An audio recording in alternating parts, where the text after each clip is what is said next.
Did you know there is one thing that you can focus on right now that will change your workplace culture? It is the one thing that is missing from so many companies. We are going to get into it today and find out why research says when you work on this one thing, you will see an increase in productivity, energy, and engagement from your team and the people around you.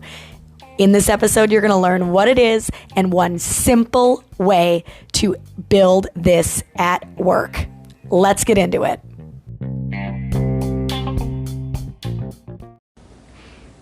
There absolutely is a way for you to have employees and customers and clients and students who are more engaged, more energized, and more productive. And before I give you the answer to the test and tell you what this one thing is, I want to tell you a little story of how this came to be one of the things that is at the beginning of every presentation. As I was creating my Impact to Influence business, I got some incredible advice. This woman said to me, before you even go create any content, you need to go interview at least 25 people. Find out what their challenges are, find out what they want, and find out what they truly believe about their industry. And so, of course, I set off with education in mind, and I started interviewing teachers, principals, superintendents, school board members, and parents, basically all of the stakeholders within education. And what was interesting is within my first probably 5-6 interviews, I noticed a theme that continued to pop up. The next 15 interviews showed me that this is not just a theme. This is something that people are talking about within the first 5 minutes of my interview with them. And after interviewing 40 people, every single person got around to this topic. And it went something like this. As I was interviewing them and asking them questions, they would say something like, well, if this one group would do their job, then I could do mine. If this one group would do this one thing, then I could be a better blank. So again, it was within education. So I had teachers saying if parents would do their job, and I had parents saying if teachers would do their job, and I had community members saying if the school would just do its job, and I had school admins saying if the teachers would just do this job.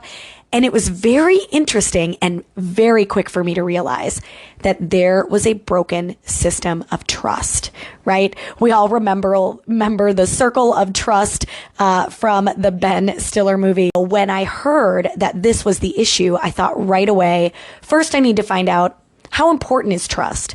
And secondly, I need to find out, can it be rebuilt? And the best news that I can share with you right now is absolutely it can be rebuilt. So if you are feeling that within your company, within a relationship that you're with, within the education system that your students, your kids go to school in, or if you are a teacher that your students are in, yes, absolutely, you can rebuild trust. And that is the best news I have, because let me tell you about what research says about trust. So I'm going to take you on a little journey here.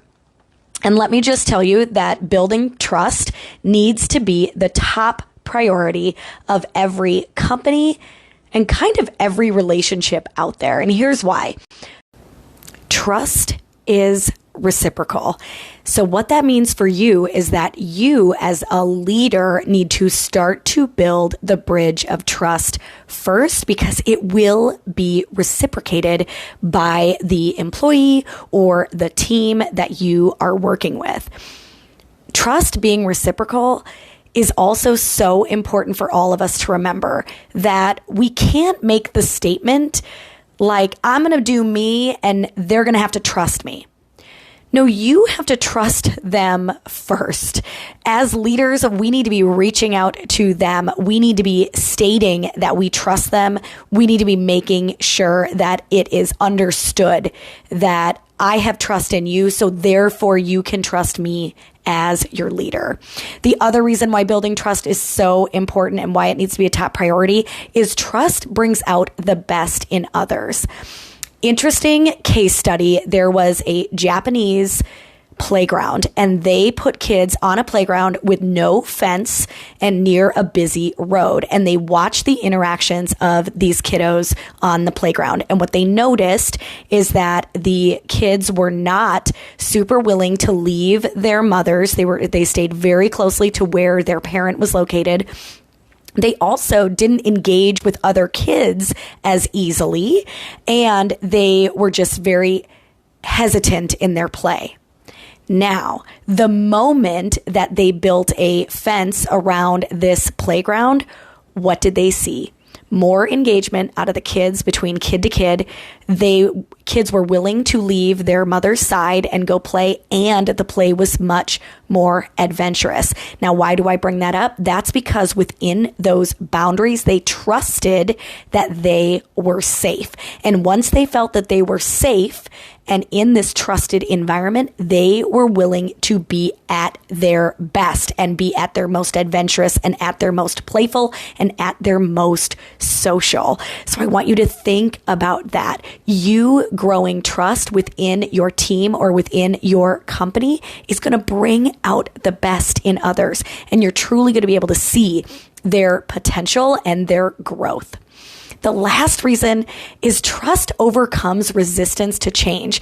We just got through a period of a lot of change, and we saw the Great Resignation. We saw people leaving their jobs, and I truly believe that that came down to trust.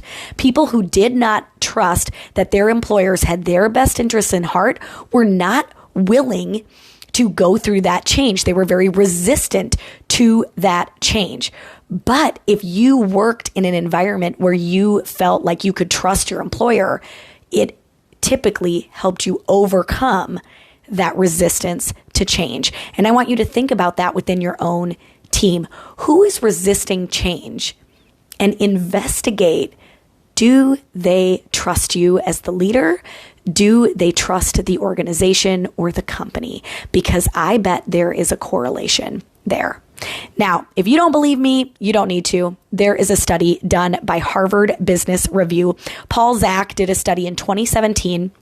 They took a ton of employees, they interviewed them, and then they put them into two categories, a high trust category and a low trust category. And here is what they found. Compared to the people at low trust companies, people who worked at a high trust company, that means they self-reported that they worked in an environment where they could trust their employer. People at high trust companies reported that they had 70% less stress. 74% less stress. Can you even imagine if you could just diminish the stress level at your company by 74%? By building trust, that is exactly the results you can see. 106% reported more energy at work. 106%. If you want people showing up, ready to work, 50% of them higher productivity. So more production and more energy, start building that trust. 76% reported they were more engaged. Think about that. When I think about people at a company being more engaged, that means they're more responsive to emails. It means they're asking questions. They're part of the solution process. And that is exactly what we want out of our employees. Now, sadly, a lot of people want to know, what is the percent difference in sick days? It's not as high as the other numbers, but it is still 13% fewer sick days. So it's not huge, but at least know that people who are at high trust companies are showing up or having fewer sick days than those at low trust companies. And my favorite is this last one. 41% said they had a greater sense of accomplishment in their work. Now, as you'll find, if you listen to more of my podcasts, you will hear me say that a thriving environment is where people feel valued, trusted, and confident. And if you feel that you have a great sense of accomplishment, it means you feel valued. And so 41% of them reported a greater sense of accomplishment. That is huge to me. Obviously, part of that thriving environment is that trusted. People feel trusted as well. And that is why we're having this conversation first and foremost on episode number 1. This is the simple thing you can start to investigate and build within your company and your team. Now, my number 1 tip for you that is so simple that you can start doing the second you get done listening to this. Start using the word trust. When you talk to your team, when you talk to that employee that you know there is something off between your relationship, take a look at that trust. And when you start using the word trust, it is literally going to build trust within this relationship or within your team. And it sounds a little something like this. I trust that you will handle that in the best way that you know how. I trust that you will have that done by Friday. This has been an incredible meeting. I trust that you will come to me if you need anything from me this week, but that we are going to tackle these goals and accomplish everything we need to get done this week. Start using the word trust with your kids. I trust that you can take care of that before supper. I trust you. That's it. I trust you. Start using that word and include it in as many phrases as you can with the people around you. And I will tell you that them hearing it and feeling it. Now, you cannot say, I trust that that will get done by Friday. And on Wednesday, you are asking, will that get done on Friday? And then on Thursday, you're sending an email saying, still haven't seen it done. Are you sure it's going to be done by Friday? You better believe that you need to take a step back and trust that it will get done by Friday. And maybe you need to include something like, I trust that you'll have this done by Friday. And if not, you'll let me know. The end. But I really want to encourage you and inspire you to use the word trust with the people that you need to build trust with, because them hearing it and them seeing it is going to be that bridge that you are laying down, showing them and building that trust bridge over to their side. All right, now I got to ask, what if it works? What if you start including the word trust in your statements and your emails and your sign-offs during a meeting call, and it starts to grow? You start to see results. You see more engagement from your team. You see more energy at work. You feel less stressed at work because you have actively engaged in growing your trust. What if it works? I want you to think positively about how your actions can impact others.